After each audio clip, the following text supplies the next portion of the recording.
Camp is here. Camp is here. Yeah. That's David, for you. that was We all. slow claps for you. That was for the V-neck. All right. Hey, let's grab a seat. Let's grab a seat. Hey, I love it. It's like 10 at night. We're worshiping. We're about to talk about Jesus. It's good. We're at camp. Man. Hey, if we haven't met, my name's David. I work at the Bainbridge Island campus. I'm the youth pastor there. This is our favorite ginger. I'm Richard. I know. I do have a soul. I promise. I promise. What's up, North Mason? Ginger. What's up, North Mason? Love you guys. We're so The rest of you are okay too, but North Mason. Hey. How about them charter buses? Took them a while. Yeah. Yeah, pretty sweet. Yeah. Who was on the one that broke down? North Mason. Blame this guy. Blame this guy. Hey, Richard, we Dude, love I love camps. camp. I love we camp. love camps. Like, I've been going to camps for over 10 years now. Oh, yeah. And you're like really old, so it's been like 20 years for you. Jeez. But we're so excited. We have guy? some amazing camp memories. Like, I remember this one time, it was a talent show. And I turned on a little Shania Twain. Man, I feel like a woman. I put on a bikini top. I danced around, and I won. I kid you not. 29 And he's out proud of of 30 it. points. And he's very proud of it. Applaud that. Hey, Richard, I heard you dance one time too, right? You were a little dancer. I did. I did a Russian dance. Single ladies. Oh, it was single no. ladies. It was single ladies. That was all Middleton. That was all Middleton. Mark Lamore, I kind of where forgot you about at? that one. You guys weren't there for that, were you? Lamore. Good. Most people were not. Hey, but by far, growing up, our favorite part of camp was the girls. Girls, Yeah. right? We love Richard. Just saying. Richard, did you Just ever saying. have a camp girlfriend? I did. I had a camp girlfriend. What was her name? What was her name? Jaylyn was her name. Jaylyn. Jaylyn, this was years ago. Me and Jaylyn, we dated for about 3 weeks. Yep, 3 weeks. All right, hey, At camp. that's a long relationship. That's a long time for camp relationships that we held hands a lot. Yeah. And to be honest with you guys, that's like, I've only had 2 girlfriends. It was her and now my wife. So like that was it. So There you go. Jaylyn, my camp girlfriend, like that was it. And then Jenny. So There you go. yeah, that's about it. Good. Just saying. Let's Love it. applaud that. Good job, Richard. Forgot about Jaylyn until today. So. Good. You had a camp girlfriend, right? What was her name? Yeah, there's Jillian. Jillian? What was Jillian and like? there's Alyssa. And there's Stephanie 1. And Stephanie 1 means that there was Stephanie 2. Yeah. And there was Laura. And there serious? was Allie. That's all I got right now. That's all I can remember right now. That's all I can remember. Is this guy serious? But then I met Do Melissa. not follow him in that area. And it was awesome, and we're married. That's what I'm talking about. Redemption. How does Melissa feel about you going to camps? I mean, Only got eyes for you, baby. Only got eyes for you. But hey, this camp is going to be incredible. Who's excited for Silverwood? Who's excited to be staying back from Silverwood? Yeah! Nap time. I'm staying back with you. The Blob. Anybody excited for the Blob all week? Yeah. Who's excited for all those water activities? I like King of the Hill out there looks crazy. How about this one? How about this one? Who's excited for burgers and shakes? Late Night Live? All right, hey, one thing Richard and I love at camps is we love tournaments. Tournaments, baby. And you might not know something about the youth pastors, but we're all kind of ballers. Okay. All right? Not bald, ballers. Ballers. I'm the only bald one. He's going bald. I tried fertilizer. It doesn't That's work. all right. That's all right. I wish. But hey, we want a challenge. Anybody who thinks they can take Richard, myself, Mark, and Brewer, if you guys think you can take us, come up 4 to on us. 4. Just saying, all week long, that's an open competition. Open competition. Come find us. But we are so excited. Hey, the favorite part of most summer camps are the gatherings. Yeah. Right? Who loves gatherings here? Who loves gatherings here?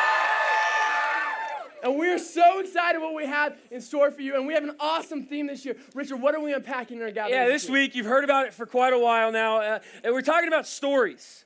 I mean, all of us, we have a story that we are telling. We've got a story that has happened. And to be honest, some of us might be like, I love my story. My story is great. Or some of us might be like, I don't know.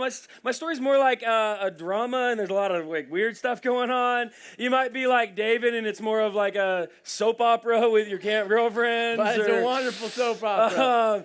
I mean, it might be like, man, my story is a horror film. Like, you do not want to get into my head. It's crazy.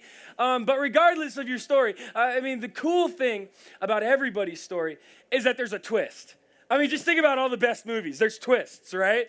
Think of Fight Club. Don't talk about that. Sorry, my bad. Don't talk about that. There's this movie Do not talk about with it. Brad Pitt. First rule. I'm not allowed to talk about it. Nope. He's alive, but he's not, and it's weird, and it's awesome. You should watch it. Twists all over the place. Maybe not. I don't know. Sixth Sense. Sixth Sense? Sixth Sense. All right, spoiler alert, they're all dead. Like, They're all dead.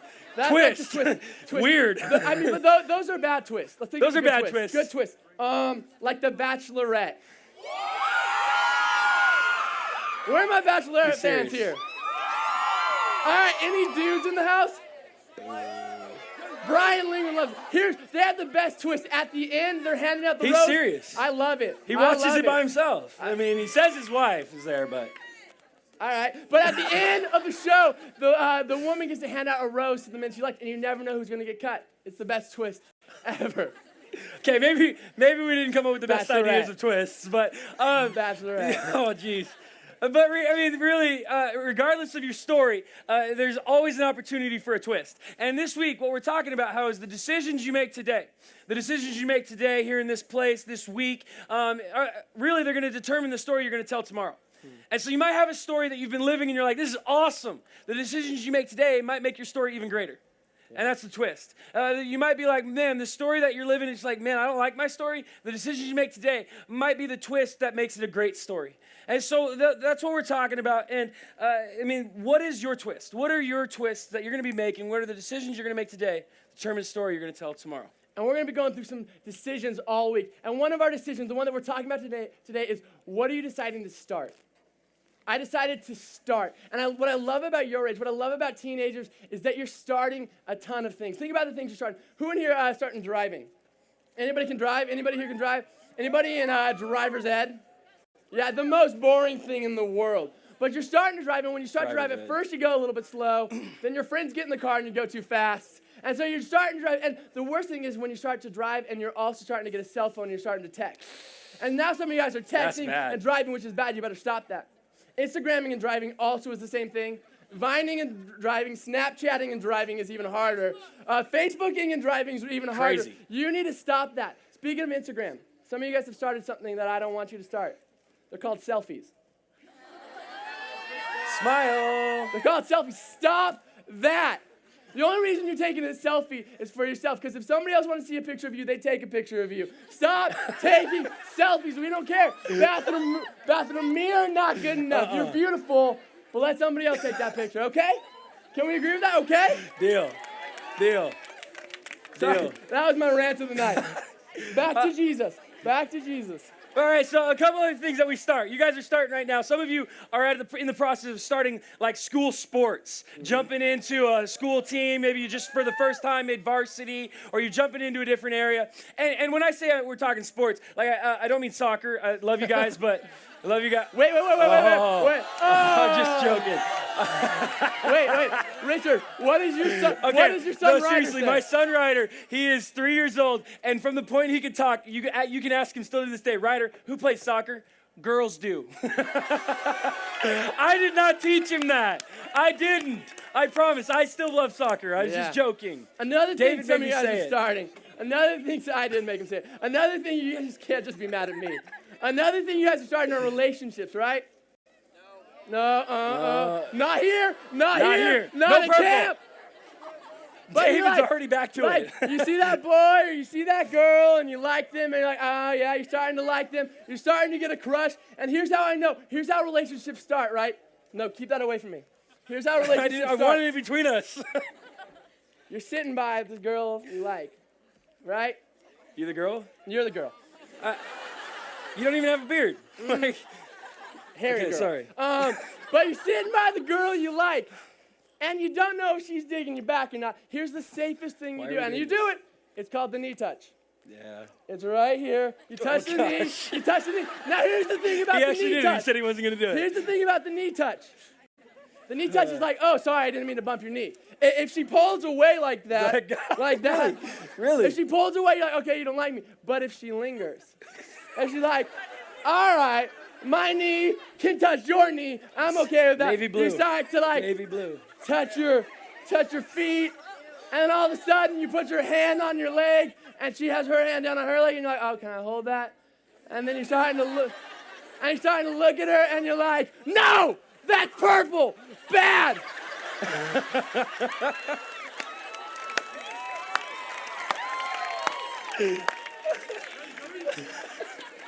But you start something. Hey, some things you choose, most things you choose, you start on purpose. Some things you choose, some things you start, you don't choose to start. Yeah, I mean, some things like it's not like, how many of you chose to start puberty? Like, no, that's weird, that's awkward. Some of you are like, I'm in it now, I wish I could get out, I don't know how to stop.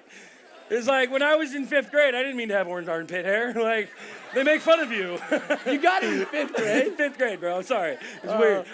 Please tell me you wore tank top. Okay, like, at least David's still like, I wish I could choose, because it hasn't started yet. Why can't it start? Why can't it start? He just wishes so much. Hey, I love you, okay. I love you. Okay. I love you too. But here's the truth. Most things we start, we choose to start. So this week we want you to be thinking, what do I need to start? What are things I need to start? Because like we said, what did we say? The decisions you make today tell a story that you're going to tell tomorrow. We're back in. Or something like that. Yes, that is YOLO. Decisions you make today determine the story you tell All tomorrow. right, so things you do today are preparing for what you're going to do tomorrow. So I want to think about this. What do you want your story to be in 10 years? What do you want to be said about yourself in 10 years? I mean, some of you guys, good things. Some of you guys are like, I want to say that I have a wife, right? Some of you guys in here are like, I want to have a wife in 10 years. Well, Okay, there needs to be some stuff done first. First thing you need to do is call deodorant. All right. Second thing you need to do is talk to girls. You know, there's a process. You can't just be like, I want to be married, then not take any steps towards it. Some of you guys want to be rich. Anybody here want to be rich? I want to be rich. Duh. In 10 years, I want to be rich. And some of you guys are like, in 10 years, I want to be rich. But if you look at your life and you look at your work ethic, it doesn't match up.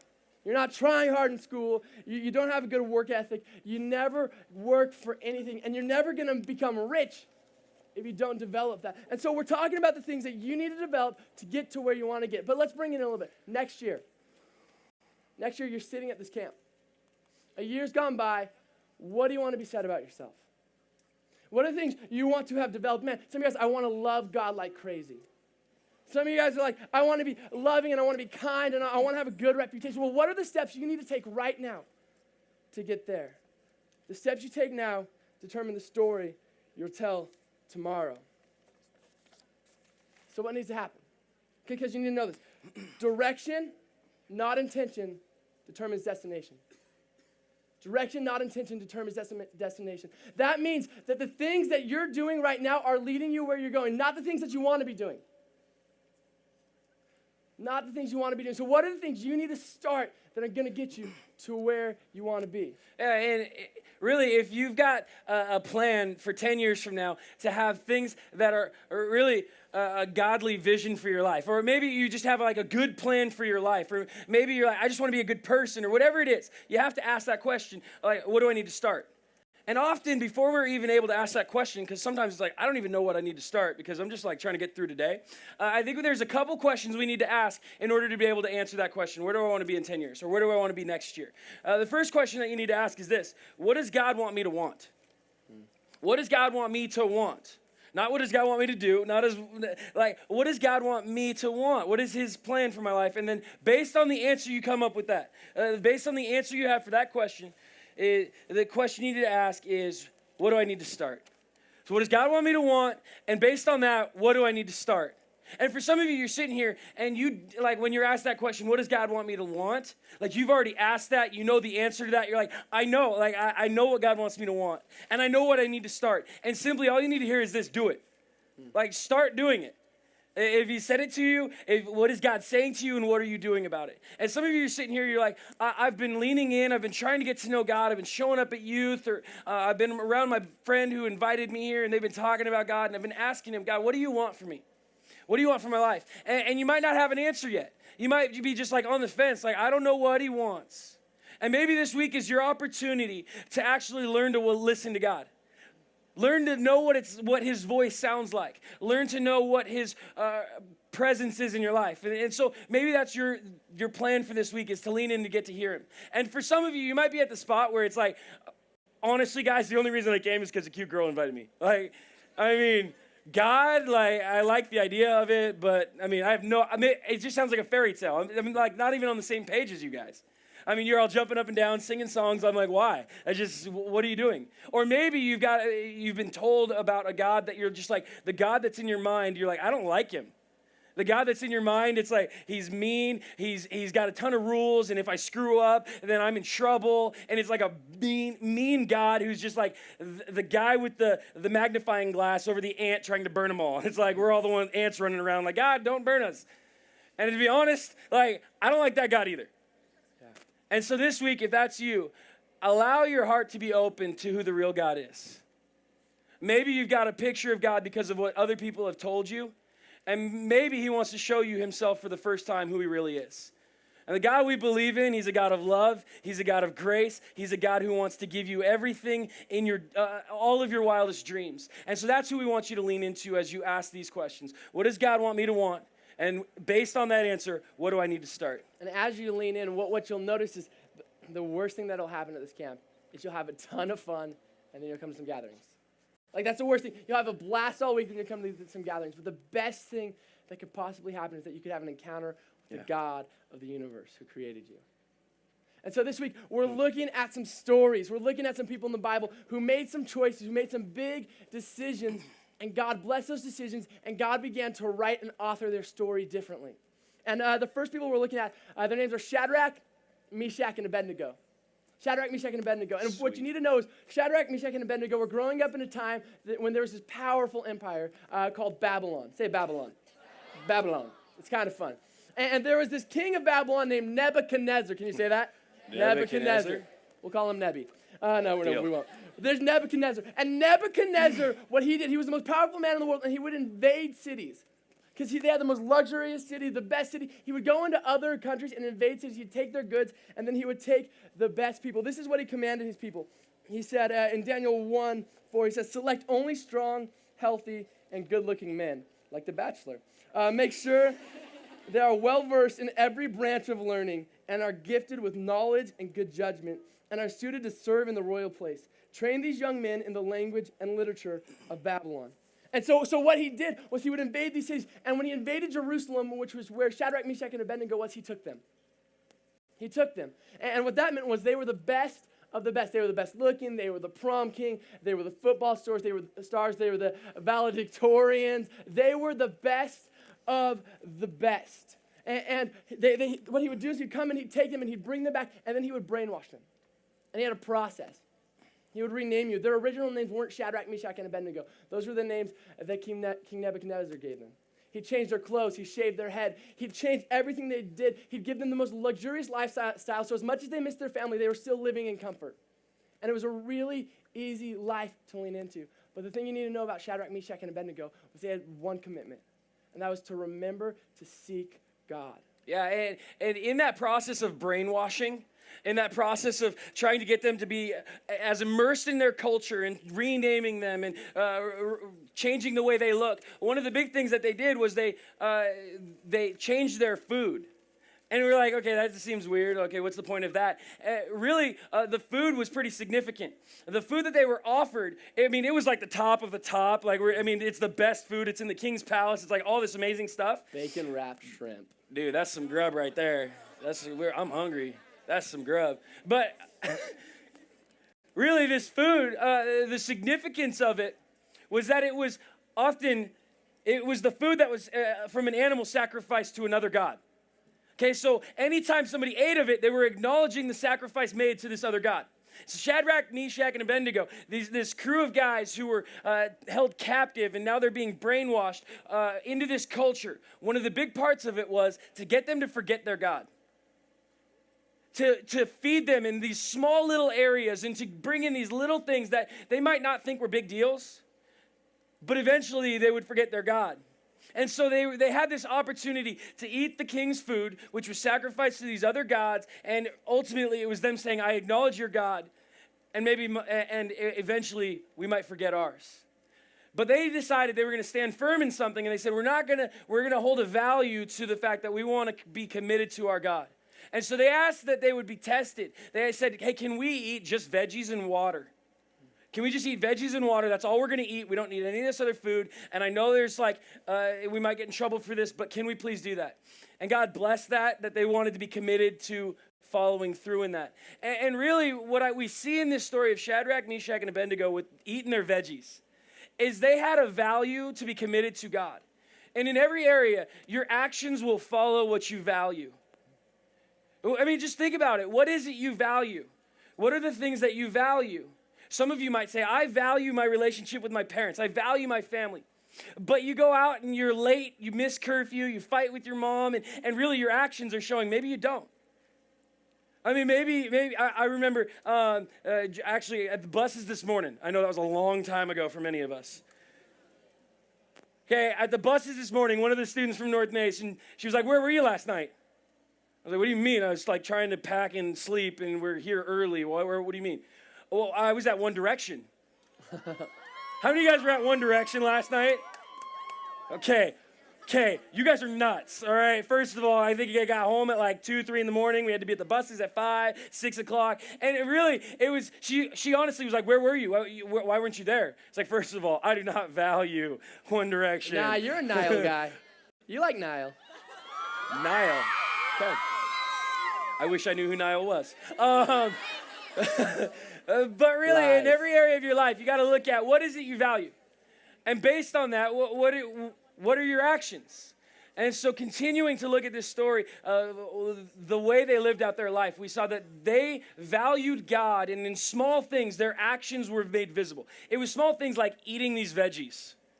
And when they were able to stand firm and be committed to God in these small things, they were able to stand up and be more firm when there was a lot more on the table. Yeah. They were able, by being faithful to God in the small things, they were able to follow God when the pressure was on. How many of you guys have been in a situation where there was a pressure to choose between two things? Pressure to choose between what's important. Some of you guys here, what I love about teenagers is the things in your life, there's so many things coming in, but also that means that so many things are grabbing your attention and so many things are becoming important. And 1 month, basketball will be the most important thing to you. And then the next month you have a basketball game, but you also have a date with this girl. And you're like, well, this girl is now the most important thing. And you skip the game, and you go out with this girl. And then a year goes by, and you get a job, and that job becomes the most important thing. And you reschedule everything, and you miss camp because of the job, and you do all these things because you want to work in this job. And then you become like a junior or senior, like, oh, my grades are so important. And your grades get the center of your life. And the thing that I know about your lives is those things, they're constantly changing. And if your values are constantly changing, that means your actions are constantly changing. And you don't necessarily know what you believe or what you stand for or what you're about. And what I think is that there needs to be a day when you decide, this is my most valuable thing. There needs to be a day, maybe it's today, maybe it's tomorrow, maybe it's sometime this week, maybe it's in a year. I don't know when it is for you, but there needs to be a day when you go, this is my most valuable thing. This is the thing that I'm going to live for. This is the thing that my life story is going to be revolving around. Everything else is secondary. It's allowed for other things to be important, but everything else is secondary. Shadrach, Meshach, and Abednego, they had that day. Nebuchadnezzar had some time on his hand, and he built this giant statue of himself. It was huge, and he set it up in this main area, and what he did was he invited tons of people from all over the country, the really important people. He invited them into this courtyard, and he put them right in front of this statue, and he goes, here's what I want you to do. I'm going to have music played. There's going to be music going on. And when the music starts, you're going to bow down to my statue. You're going to honor me by bowing down under my statue. You're going to call me God. You're going to call me king. I will become the most important thing for you. Shadrach, Meshach, and Abednego, though, remember, they had values.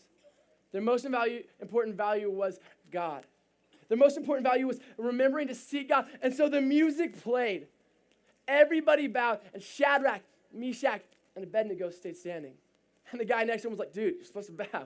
Like, right now is the time when you fall down. I don't care if you believe it, just bow. And they're like, no. We cannot compromise. This is our most important thing. We're standing for this. So my question for you is, what are you going to stand for? What are you going to stand for?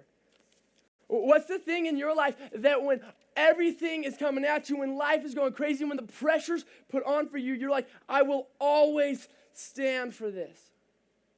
What's going to be the most important part of your story? Here's something that I believe with all my heart. I believe the most important thing you can stand for right now is stand for God. It's believe that Jesus is so important. Believe that Jesus is the only thing that you're looking at. Our verse for this week is fix your eyes on Jesus. He's the author and perfecter of our faith. The most important thing you can do right now is look at God. Is stand up for Jesus. And some of you guys know that. Some of you guys are like, I'm here. I've made that decision. And because of that decision, you started some actions this year that helped you progress and keep growing and knowing who God was. And as you come here, my hope for you is that you start to more of those. You start leaning into Jesus more. You start listening to him more. That this time would be a time where you refresh and you get to know your God a little bit more. You get to know how high and how deep and how wide, how long his love is. Some of you guys are here and you came last year and you made that decision. And you're like, I'm standing for Jesus. And then you went back home and it was kind of like, I don't know. And you got in like this awkward squat. Because you're like standing for Jesus, you're like at youth group, I love this. Then you go and you're with your boyfriend, your girlfriend, and you're like, well, I like them too. Like I'm willing to do stuff with them too. Or you go home and you're disrespecting your parents, or you're at school and you're cheating, or you're talking behind somebody's back, and you're trying to stand in both courts. And you go to that party and you're like, well, one drink won't matter. And you're trying to stand in both places. But here's the thing, you're trying to stand for everything. And when you stand for everything, you'll fall for anything.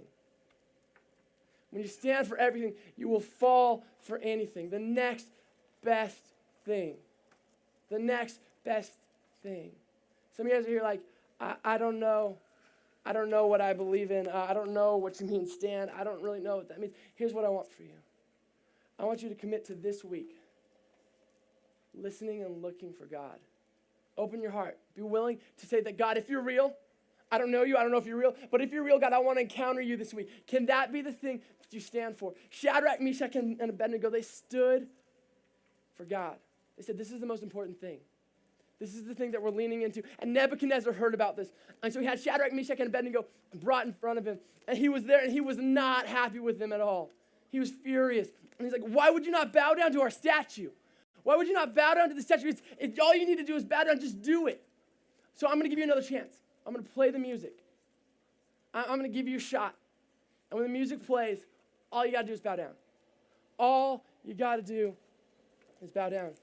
And I love their response. Listen to this. Shadrach, Meshach, and Abednego replied, O Nebuchadnezzar, we do not need to defend ourselves before you.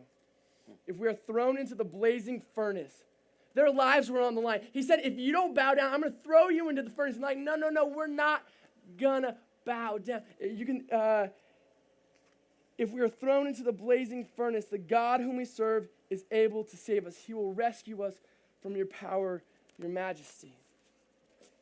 And I love this. I love this because Shadrach, Meshach, and Abednego knew what they were standing for.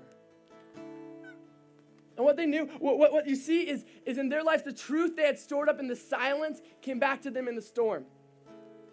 The truth about God that they were storing up in those moments when they were eating veggies, in those moments where they're following God and trusting God in the little thing, the truth they build up about God and the truth they found out about a God who would deliver them and a God who would come through and a God who would bless them came back to them in the storm. And they're like, Nebuchadnezzar, we're not afraid of you. We're not afraid of you because we know that our God delivers. Some of you are here and you haven't stored up any truth. And you don't know the truth about God. Can I tell you it real quick? There's a God who loves you like crazy.